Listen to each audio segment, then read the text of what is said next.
Disney is a company with almost 100 years of history, and a whole lot of animated movies.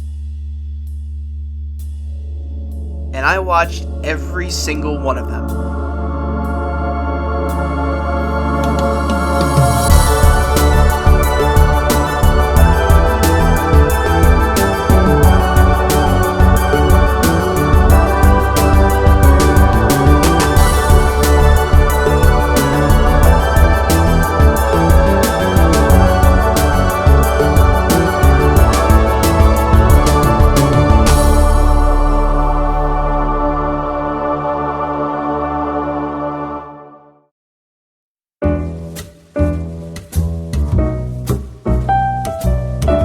Disney is a critical part of the childhood of pretty much every kid in America, including myself. Over the course of my life, I've seen a lot of their animated movies, but not all of them. So I decided to check out all the ones I had missed out on. I'm going to start this off by saying that, no, I'm not covering every single animated film owned or produced by Disney. That would be absolutely insane. I'm specifically looking at the movies made by Walt Disney Animation Studios. These are the movies that Disney elevates to the semi-official status of animated Disney canon. These are what people think of when they think Disney movie. So none of those terrible sequels they made in the early 2000s. I'll leave those to Seamus Gorman, thank you very much. And also that doesn't include movies that have a hybrid of animation and live action. So no Mary Poppins, no Pete's Dragon, no Song of the South, and no live action remakes. I also won't be including Pixar movies, but don't worry. I'm covering every Pixar movie in my next video. But that still leaves me with a not insignificant number of 59 Disney movies to cover. I'm gonna go in release order because Disney has gone through a lot of changes over the years, and I thought it would be fun to examine these movies alongside the history of the company and movies in general. Also, minimal spoilers for anything in this video. With that said, let's start at the beginning. Disney was founded in 1923 by brothers Walt and Roy Disney. For most of the 20s and 30s, they spent their time making short cartoons based around their tentpole character Mickey Mouse. It wasn't until 1937 that they released their first feature-length animated movie, Snow White and the Seven Dwarfs. And this wasn't just their first animated movie. This was the first feature-length animated movie ever made, because back then it was really hard and really expensive to make cartoons that long. At the time, Disney almost went bankrupt making the thing, but it was worth it in the end. Snow White is great, and it still totally holds up today, and adjusted for inflation, it's the runaway winner for highest grossing animated movie ever made. It's hard to overstate how important this was for the film industry. Also, this was what started what we now recognize as the Disney princess genre. And the animation is gorgeous. Even as technology advances, newer movies don't compare to these incredible hand-drawn visuals. The success of Snow White kicked off the first era of Disney movies, the Golden Age. Disney followed it up with their second feature film, Pinocchio. Another solid entry, and it solidified the Disney method of taking classic public domain stories and turning them into cute, kid-friendly cartoons. The original book was freaking dark, but this movie is fun for all ages. Although they didn't sand off all of Pinocchio's edges. That donkey scene has haunted me for decades. You gotta help me! Oh, be a pal! Call that beetle! Call anybody! Next came Fantasia, Walt Disney's biggest passion project. It's not a traditional movie. It takes a bunch of pieces of classical music and animates short silent cartoons around them. For the most part, there's no plot to speak of or any real characters. The one exception is The Sorcerer's Apprentice. That's the one with Mickey and the broomsticks. Yeah, that's from this. After that was Dumbo. Oof, Dumbo. This is a weird one. You might think you know what Dumbo is about. That's the one with the flying elephant, right? But first off, Dumbo doesn't fly until the last 5 minutes. I'd say spoilers, but I really think this is something you should know before you decide to watch it. Mostly this is a horribly depressing movie about a baby elephant who's orphaned and abused. Alongside a few outdated stereotypes and that weird psychedelic dancing elephant scene, Dumbo has aged not the best. Bambi fares a bit better. It has a pretty bare-bones plot. It's mostly Bambi and friends hanging out, but the animation is gorgeous. With that, the Golden Age comes to an end. Now things get weird. We get to 1942, the wartime era. During this period, a lot of Disney animators were fighting overseas in World War II. And those that weren't were working on war propaganda.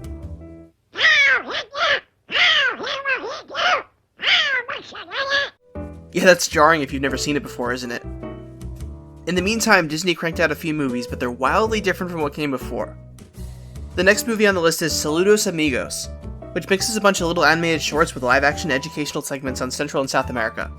Similarly, The Three Caballeros has Donald Duck meet up with two birds named Panchito and Jose, and they learn about Mexican culture. Make Mine Music is another collection of musical animated shorts. Fun and Fancy Free is a pair of stories. Bongo, about an escaped circus bear, and Mickey and the Beanstalk, an adaptation of Jack and the Beanstalk with Mickey Mouse characters. Melody Time is another collection of musical shorts. Finally, we have The Adventures of Ichabod and Mr. Toad. The first half of this one is an adaptation of The Legend of Sleepy Hollow, and the second half is an adaptation of The Wind in the Willows. The quality of everything in this era ranges from alright to boring as sin, and it's clear that Disney did not put the same kind of effort as they did into their earlier movies. But in 1950, things got back on track with the Silver Age. We're back to fairy tales with Cinderella, the archetypal Disney princess movie. We all know it, and even if you've somehow never seen it, you know the story of the girl who was abused by her stepmother, gets a fairy godmother, dances with a prince, loses her shoe, happily ever after, etc. It's a movie that holds very few surprises, but it's definitely a solid watch. After that came the extremely weird and interesting Alice in Wonderland, based on the classic novel. This is an especially memorable one, given the fun, psychedelic visuals and the huge roster of strange characters. Peter Pan is alright. Easily the best thing about it is its villain, Captain Hook, who was really the first major example of the traditional Disney villain. You know, those bad guys who are cartoonishly evil for the sake of being evil, and everything they do is showy and dramatic. We get a little in Snow White's Evil Queen, but this is where it really starts. So Captain Hook is cool, but other than that, there wasn't much of Peter Pan that stuck with me. Given the option, I'd much rather watch those ProZD videos where he recites entire scenes of it from memory. Off the mustache here. Blink? Yeah. Just more fighting here. I can do the music. Are you okay? Next up is Lady and the Tramp, a pretty decent movie about two dogs who fall in love and eat spaghetti. Not that memorable. And then Sleeping Beauty. This one is particularly interesting to me because it is by far the most simplistic story of any Disney movie that has a story. Like, if you know the gist of the fairy tale, girl pricks her finger on a spindle, falls asleep, prince fights dragon, kisses her, she wakes up, you know every scene of this movie. There's nothing else added here. Like, at least Snow White had a few scenes of the dwarves messing around in between plot points. It's actually kind of amazing how little happens during 1 hour of runtime. The result is a movie with incredibly slow pacing, but the beautiful animation helps make up for it. 101 Dalmatians is another movie that's completely carried by its villain, Cruella de Vil. She's hilarious, and so much fun whenever she's on screen. I mean, a lady who wants a coat made out of puppies? Who thinks of that? But the rest of the movie would really only be of interest to very little kids who just want to see dogs running around. The Sword and the Stone is a retelling of the legend of King Arthur. Kind of. There's a kid named Arthur, a wizard named Merlin, and a sword Arthur pulls out of a stone. But there's not much else that's familiar here. This is easily one of the most nonsensical movies here, with Merlin and Arthur transforming into animals and messing around in the woods for most of the runtime, for reasons that aren't entirely clear. The last Silver Age movie is The Jungle Book. It's another movie without much of a concrete plot. The main character Mowgli mostly meanders around and gets into various shenanigans. But that's not a bad thing necessarily. The characters are all really fun, and wandering through the jungle with Mowgli is exciting. I'd say this is probably the best movie from this era. And that's the Silver Age. What I noticed about this group of movies is that their plots are consistently either really, really simplistic, or open-ended and meandering. More so than the Golden Age movies were. The vibe I got from these is that the draw was always supposed to be the animation first and the story second. Because animated movies were still pretty rare, and it was still a novelty. Still, by this point, I don't think any of these movies came close to the quality of Snow White. Walt Disney passed away during the production of Jungle Book, and afterwards the company went in a very different direction. Gone was the attitude of quality and care from the Golden and Silver Ages, and in came the Bronze Age. Although that's not the only name for it. It's more commonly known as the Dark Age.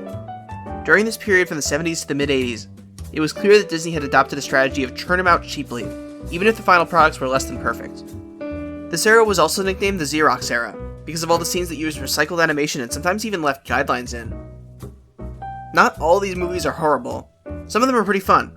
Sometimes a movie with less than stellar animation would still have solid writing that benefited from modern screenwriting sensibilities. and if you grew up with any of these, I'm sure you like them a lot. First is the Aristocats. The premise of this one is that a cat and her 3 kittens who grew up in a big fancy mansion are stranded in the French countryside, and they have to find their way home with the help of a rough-around-the-edges alley cat.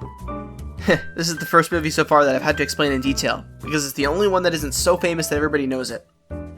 And I liked it. It's not swinging for the fences or anything, but it's a nice small story about a bunch of cats.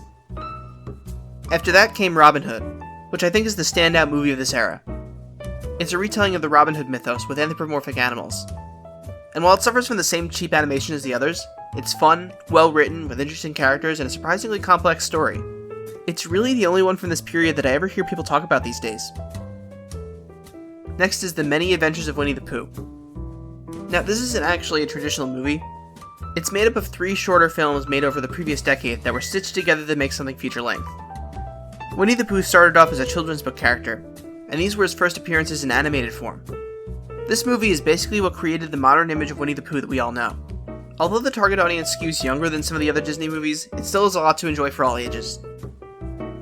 The Rescuers is not very good. It's about a secret society of mice who save children from abusive situations. And you'd think that would make for an interesting story, but it is a slog to get through. I didn't find the plot or characters very compelling, and the animation is cheap and lazy. Sorry if this is somebody's favorite, but it did absolutely nothing for me. But somewhat better is The Fox and the Hound, the saddest movie Disney has ever made. It's about a fox and a hound who become friends when they're little, but since the hound has been specifically bred and raised to hunt foxes, they're forced to become enemies when they grow up. God, all of it is so upsetting. It's kind of been forgotten since it came out, and out of all the Bronze Age movies, I think this one deserves some more love. Or hate? Sadness? I don't know, I just don't want to be the only one crying over an animated fox, okay? None of these movies were huge hits. Sure, they turned a profit, but none of them set the world on fire. That's what happens when you cheap out on every step of the movie-making process. Disney's animation studios were basically treading water. But now we've reached a critical juncture. The biggest turning point in Disney history as we know it. In 1985, Disney released The Black Cauldron. It was a movie that had been kicking around in the studio for a few years, getting rewritten and recut over and over. By the time it was done, it had gone way over budget to become one of the most expensive movies Disney had ever made. And when it was released, it was a huge flop. It was such a bomb that it almost killed Disney animation for good. Suddenly, the company had to reconsider whether it was worth it to keep sinking money into animated movies that weren't getting results. Adding insult to injury was the fact that one of their top animators, Don Bluth, had gotten so frustrated with how lazy and cynical the company was that he broke away and founded his own. His first movie, The Secret of Nim, was a pretty decent success because, he actually put effort into it. I wish I could tell you that The Black Cauldron is an underrated gem. There are definitely people out there who love it and think its bad reputation is unfair. But, unfortunately, no, I can't say that it's any good. It's like the most generic 80s quest fantasy, and while there isn't a lot actively bad about it, there isn't much good either. It's meh all around. So now, Disney was at a crossroads. Did they give up on animated movies, ending the 50-year legacy that began with Snow White? Or did they find a new way forward? Thankfully, it all worked out in the end. Under the leadership of controversial CEO Michael Eisner, Disney collectively decided, hey, what if we put actual effort into these things again? And the following year, they released The Great Mouse Detective. It's a Sherlock Holmes adaptation with mice, but the movie itself isn't as important as what it did, namely turn a profit and convince everyone that Disney animation wasn't dead. I'd say that The Great Mouse Detective is pretty good, and at the time, it got the job done, but it doesn't hold a candle to what came later. After that, Disney released Oliver and Company. It's an adaptation of Oliver Twist, except Oliver is a stray cat. Now, up until this point, it was convention for a Disney movie to have one song in it, maybe 2. But this was a full-on Broadway musical in animated form, with songs by Billy Joel. This was a bigger hit, making back its budget several times over. Disney had built up enough momentum to propel itself out of the Bronze Age and into something new. That brings us to 1989, The Little Mermaid, and the start of the Disney Renaissance. The movie gets back to their roots a little, adapting a classic fairy tale. But it also takes the Broadway formula from Oliver and Company and refines it, creating the biggest hit they've had in decades. The plot is simple but effective, the characters are great, and the animation is super clean. The success of this movie put Disney on the road to becoming the media juggernaut that it is today, for better or for worse. For some reason though, Disney followed this up with The Rescuers Down Under. This is a sequel to The Rescuers, and aside from some improvements in animation quality, it's not really any different. This is such a weird outlier of this era, but thankfully it is an outlier, because Disney followed it with hit after hit. Beauty and the Beast is fantastic. Everything came together for this one. The animation, the story, the music, and it even pioneered some 3D CGI effects within the traditional 2D animation. I'm finally getting to the era of Disney that people watching have probably grown up with. I don't need to sing its praises, everyone already knows. Aladdin is also a slam dunk. Maybe it's a little rougher around the edges story-wise, there are some things you can nitpick, but this is my personal favorite Disney movie. It looks cool, the concept is fun, and nobody beats Robin Williams as the genie. Genie of the lamp! Right here, direct from the lamp, right here for your very much wish fulfillment. At this point, Disney just could not miss. Case in point, The Lion King, which somehow outdid Beauty and the Beast and Aladdin to become maybe the most beloved and successful Disney movie of all time. And for good reason. It's another movie that gets everything right. And it probably helps that this movie isn't about a princess, so boys actually watched it. But in all seriousness, I can't overstate how good The Lion King is. So that's the early 90s, where the Renaissance was at its peak.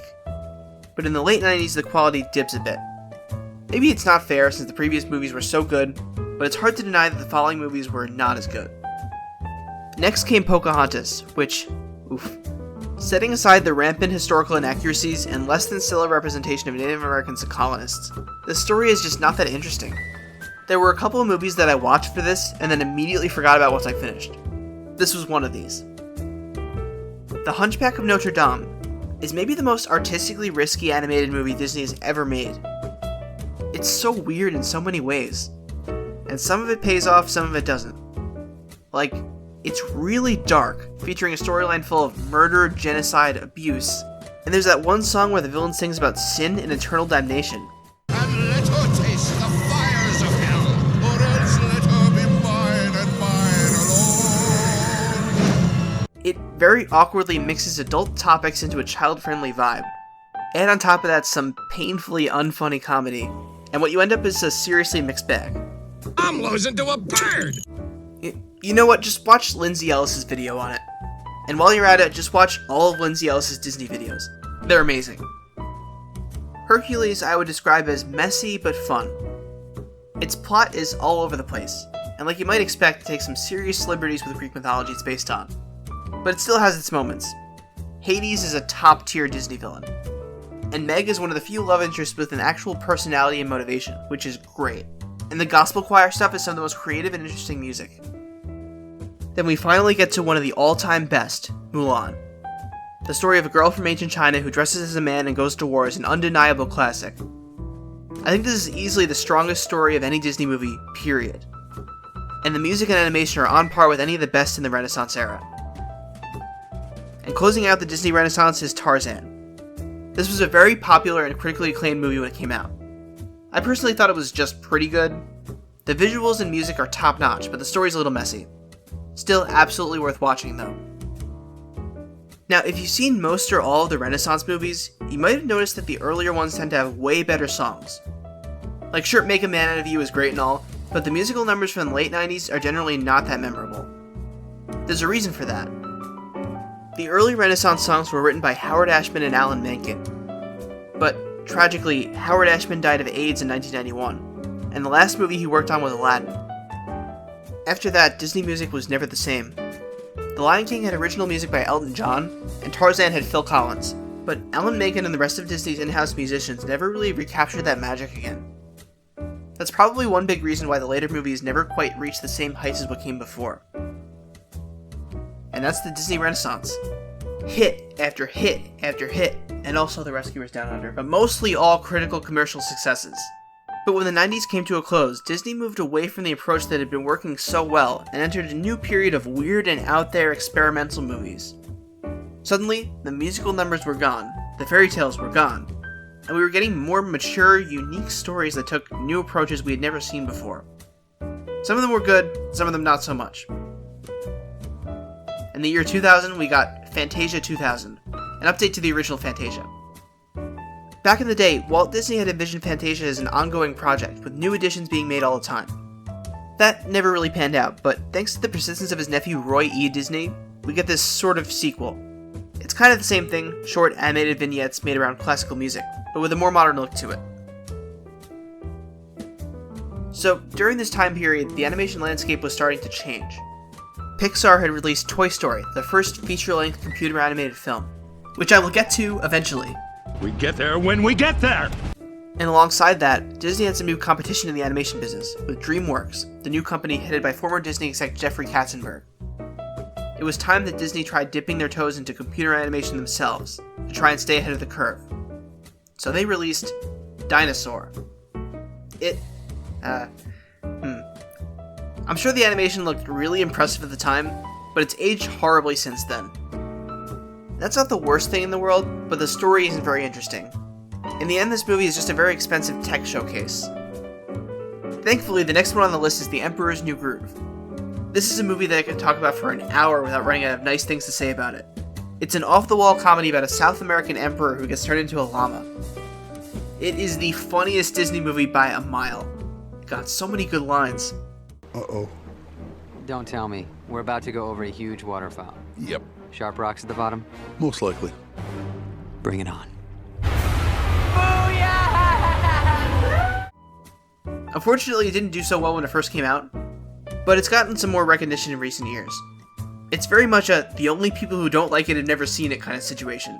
So if you haven't seen it, go watch it. Please. When people say Disney's experimental era, the movie my brain always goes to first is Atlantis: The Lost Empire. It's pretty radically different from every other Disney movie out there. It's an entirely original story about a scientific expedition to Atlantis. Its tone skews towards an older audience, there are no musical numbers, and it has a really unique visual aesthetic. Plus, it's basically an action movie, which you can't really say about any other movie on this list. Not everything comes together super well, the plot gets really convoluted towards the end, and there are maybe a few too many characters, but it's solid. Some of these movies tried something weird and new, and it didn't work out. But one instance where Disney took a risk and knocked it out of the park was Lilo and Stitch. It's the story of an alien who crash lands in Hawaii and gets adopted by a little girl. It's got everything. A creative and original story, beautiful animated scenery on the beach and in space, fantastic characters. Plus, it's one of the only movies that takes place in the modern day, and as far as I can tell from my research, it's a really positive and accurate representation of Hawaiian culture. Absolutely top tier. Treasure Planet. Aw man, poor Treasure Planet. This was the pet project of Ron Clements and John Musker. They were the guys who directed The Little Mermaid, Aladdin, and Hercules. And they had wanted to make this for over a decade. So after finally making enough smash hits for Disney, Disney wrote them a blank check to make whatever they wanted. Treasure Planet is an adaptation of the classic pirate adventure novel Treasure Island, but in space. It didn't do very well. In fact, it's one of the only Disney movies to lose money. And I know I'm in the minority here, but I love this movie. Maybe I'm just a sucker for anything pirate related, but there's so much to love here. The aesthetic of 18th century ships in space is awesome all around. And the heavier incorporation of 3D computer effects into the 2D animation creates some staggeringly epic shots. I'm also a fan of the original Treasure Island story, which is adapted here very accurately, besides, the space thing. So yeah, it seems like not many people like it, but I will defend this movie to death. Brother Bear is a pretty mid-tier movie, about a Native American boy who gets turned into a bear and has to go on a journey to turn himself back. There's nothing wrong with it, but there's nothing that stands out as great either. Well, except this line. This year, I lost my dear husband, Edgar. Quit telling everyone I'm dead! Sometimes I can still hear his voice. Next is Home on the Range. Well, I think we did it. We found the worst Disney movie. I'm just gonna come right out and say it. I'm not worried about, this might be someone's favorite movie from when they were a kid. No, this was no one's favorite movie. I'm struggling to think of anything nice to say about it. Anything at all, and I'm coming up empty. This movie fails on every level, and unsurprisingly, it bombed. So, Disney had dipped its toe into the waters of computer animation with Dinosaur. But now in 2005, more so than in 2000, it seemed more and more like this was the future of the industry. Pixar was crushing it with hit after hit, and DreamWorks was doing pretty well for itself too. Plus, the public opinion seemed to be turning towards the idea that classic hand-drawn animation was just for little kids. which for the record, I highly disagree with, but that's what was happening culturally and commercially. None of the experimental era Disney movies really pulled in huge numbers at the box office. And to add insult to injury, the biggest kids movie at that time was Shrek, a DreamWorks computer animated film that was specifically a satire of classic Disney tropes. It was time for Disney to fully embrace computer animation. So they made Chicken Little. It's based on the classic children's story, you know, the one where a chicken has an acorn fall on his head and thinks the sky is falling. Well, in this movie, the thing that lands on Chicken Little's head is actually a piece of alien spaceship. Yeah, it's kind of ridiculous. Also, the animation is kind of ugly. Okay, not kind of, it's very ugly. In general, this movie is very forgettable. Their next attempt is better, though. Meet the Robinsons is about a kid inventor who gets whisked away to an adventure in the future. This is one of those movies that didn't have much of a cultural impact, but for the people who saw it as kids when it first came out, it holds a lot of positive memories. Whenever I hear it come up in conversation, people are like, "Oh yeah, Meet the Robinsons, I remember that, that was a good movie." First off, the animation is a huge step up from Chicken Little, thankfully. The plot is one of those crazy time travel stories that doesn't really make sense once you start thinking about it too hard, but it's a lot of fun. Bolt is about a dog who stars in a TV show as a superhero and who believes he has real superpowers. So when he gets lost and finds himself in the real world, shenanigans ensue. This one's alright. It's really best for a younger audience. The final death knell for 2D animation as we know it came with The Princess and the Frog. It takes the classic fairy tale where the princess kisses a frog and turns into a prince, but instead the princess also turns into a frog. Plus it takes place in 20th century New Orleans and has a ton of cool jazz music and Louisiana culture throughout. This was an attempt to get back to basics for Disney, with a movie more similar to the stuff they were releasing back in the day. It was moderately successful, but not nearly enough to justify shifting away from 3D animation. And now, we move into the modern era, also known as the Second Renaissance. First off, this is the time period where Disney evolved from the ones who make all those cute kids movies and became gigantic media conglomerate who owns every movie franchise. During this time period, Disney made some major acquisitions, like Marvel, Lucasfilm, Pixar, 20th Century Fox, and really got their money's worth out of all of them. They made tons of mega-hit franchise movie series like the Marvel Cinematic Universe and the Star Wars sequels that made the company disgusting amounts of money. But the traditional Disney animated movies were crushing it just as hard. These newer movies were notable for a few things. First, Disney finally figured out how to make decent computer animated movies. They all look great. Second, they were back to basics, making movies based on fairy tales and princesses. Unlike some of the earlier movies, these all felt like Disney. Third, they had storylines way more complex and engaging than anything that came before. And fourth, lots and lots of meta-humor. See, after decades of making the same kind of thing, Disney has a very specific brand identity. And lately it's become the cool thing for Disney to have lots of moments of self-aware parody in its movies, deconstructing the story archetypes they created over the years. You mean to tell me you got engaged to someone you just met that day? I'm not a princess. I'm the daughter of the chief. Same difference. No. If you wear a dress and you have an animal sidekick, you're a princess. All of it came together to create the most financially successful decade and a half Disney has ever seen. The first of these new movies is Tangled, a loose adaptation of Rapunzel. A lot of things about this movie remind me of The Little Mermaid, the first movie in a new era where Disney is redefining itself, adapting a classic story about a princess, and making a relatively uncomplicated plot really work. I especially like this one, mainly for the fantastic character work. Like, two main characters who are love interests and who are equally complex and interesting? Sign me up. Then in the middle of all of this, there's another Winnie the Pooh movie, just called Winnie the Pooh. It's the same kind of thing as all the other Pooh movies and TV shows that have come out over the years. The most notable thing about it is that it's the very last mainline Disney 2D animated movie. From here on out, they're all 3D. Wreck-It Ralph is a really cool and original movie about a video game villain traveling through a bunch of other arcade machines and figuring out how to be a hero. If you're a fan of video games at all, you'll love this. It's got cameos from tons of retro gaming characters, and besides that, the story and characters are amazing. And now we're finally up to Frozen. Do I even need to talk about Frozen? As if anybody watching doesn't know what it is. It's only the most successful animated movie ever made. It's a loose adaptation of Hans Christian Andersen's The Snow Queen. And I mean very loose. As in, just about the only things it has in common with the source material is that there's snow and a queen. It's not hard to see why this movie was so popular. It's got some of the best songs in recent Disney history.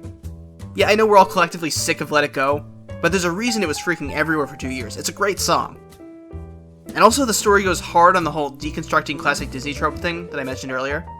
It finds so many ways to subvert expectations without being obnoxious about it, and alongside that gives a refreshingly original story about two sisters. Although I will say, you can kind of tell that the script had been rewritten a couple times.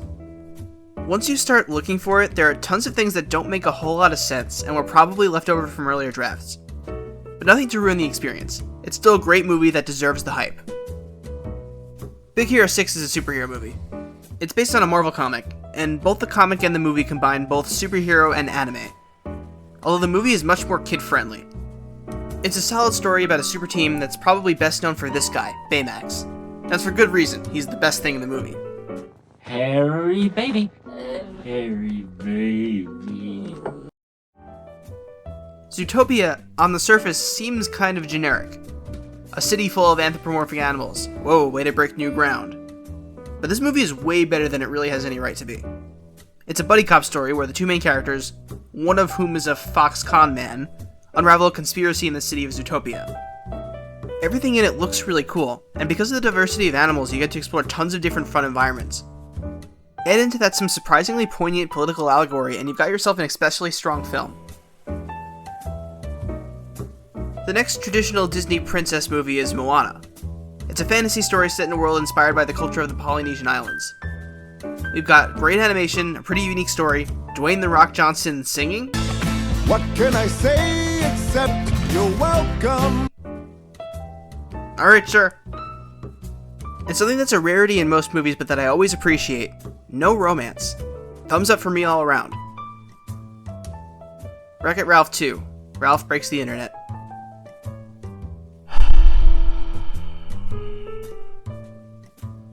Okay, so this is not the worst movie I've ever seen. It has some pretty fun moments, and I think it furthers the characters from the first movie without tarnishing what came before. Disney used this premise of going into the internet to squeeze in as many references to other properties that it owns as it possibly could. It felt like the characters couldn't take 2 steps without running into a Star Wars character, or a Disney princess, or a product placement for a popular website. Behold, my stuff. I can't say it's a poorly made movie, but the experience left a bad taste in my mouth. I'm gonna move on now because I don't want to think about this movie any longer than necessary. Frozen was such a mega popular movie that of course they were gonna make a sequel. So in 2019 we got Frozen 2. And is it as good as the first? No. The one big thing it has going for it is the animation. It looks gorgeous. It's the best looking 3D animated Disney movie by a lot. The story, though, it's kind of a mess. I get the feeling the writers didn't really know what to do with these characters after their arcs wrapped up in the first movie.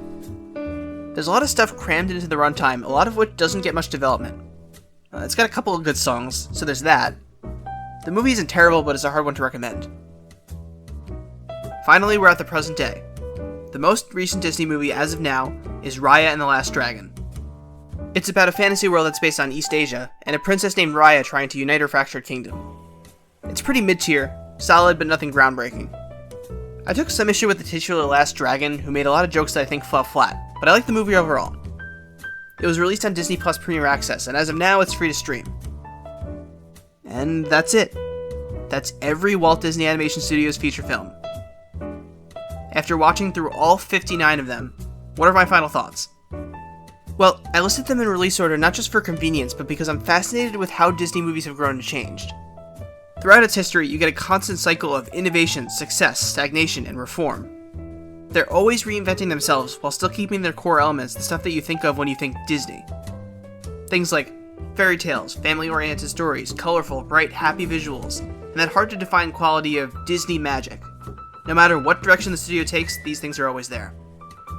Also, when looking at Disney's evolution, it's just as important to look at their competitors. For the first 4 decades, Disney was the only name in animation that mattered. They could do whatever they wanted and no one would challenge them. But in later years, competition forced them to experiment to stay relevant. Don Bluth, DreamWorks, even Pixar to an extent, would outperform Disney and push them to change their approach. Disney has survived this long because they never lost their competitive edge. Given how financially dominant they are right now, they aren't going anywhere anytime soon. But I can't wait to see what pushes Disney to evolve again. Before I get to my final recommendations, here are a few movies that are worth mentioning that didn't make the list, for various reasons. DuckTales the movie, the Tinkerbell movies, a Goofy movie and an extremely Goofy movie, these Winnie the Pooh movies, and Once Upon a Christmas. All of these were made by Disney Toon Studios, Disney's secondary animation studio that mostly makes direct-to-video releases. They're also the same division that made all those sequels. Now for a couple movies that a lot of people assume were Disney, but were actually made by other companies. Prince of Egypt, Road to El Dorado, Spirit, and Sinbad were made by DreamWorks. Don Bluth's company made Secret of NIMH, An American Tail, The Land Before Time, and All Dogs Go to Heaven. And Anastasia was made by 20th Century Fox. That one is especially confusing because it's about a princess, and it's even more confusing now that Disney owns Fox, so it has the rights to it. It's so wild how Disney is so synonymous with animated kids movies that people just assume that all 2D animated movies are Disney. Okay, here are the Disney movies I think you should watch. First, the highest ranking movies in terms of overall popularity, ones that I like and that everyone else likes. Snow White, Beauty and the Beast, The Lion King, Mulan, Lilo and Stitch. There's no question that these movies deserve all the praise they get. Then, as for movies that I personally like a lot and that I think are a little underrated, Wreck-It Ralph, Tangled, Aladdin, The Emperor's New Groove, Treasure Planet. And yeah, I know that all of these are also really popular, except Treasure Planet, but there's something about each one of them that really clicks with me personally. Where do you watch them? That's easy. Every single movie I talked about in this video is on Disney+. Disney Plus was an invaluable resource to me over the course of making this video. I can't imagine doing this 5 years ago and having to track down a bunch of DVDs and VHS tapes. It's really convenient that every Disney movie is all in one place. Hashtag not sponsored. So that's Disney, from front to back, all its ups and downs. They're stronger now than they ever were before, and these movies will be consistently coming out for a long time. Their next movie, Encanto, is set to release in November of 2021. Stick around because in a short while I'll have a video up talking about every Pixar movie. Until then, go watch Treasure Planet, please! Do it! Do it!